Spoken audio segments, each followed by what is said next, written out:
कशासाठी? तर आता ही कांदे लागण करायची यांना, आणि एवढे एक कष्टानं माती ओढायची, एवढं पूर्णावर बांधायचं आहे.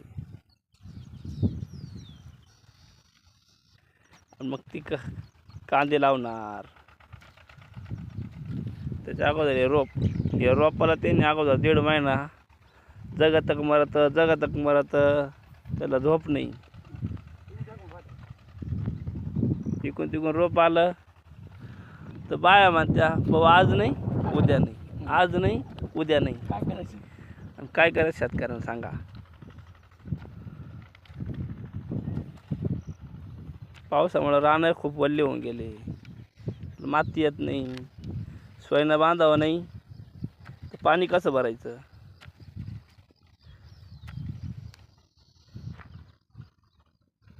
बघा अशा शेतकऱ्याच्या अनेक अडचणी राहतात आणि अनेक संकटांचा सामना करणारा फक्त शेतकरीच आहे.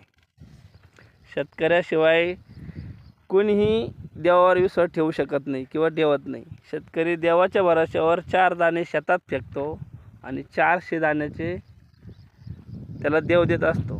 म्हणजे काहीच माहीत नाही पुढचं भविष्य काय आहे, तरी लाखो रुपये, हजारो रुपये शेतकरी वावरात असं म्हणून फेकून देतो आणि त्यातून सोनं उगवतो.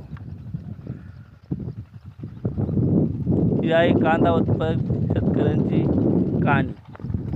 धन्यवाद.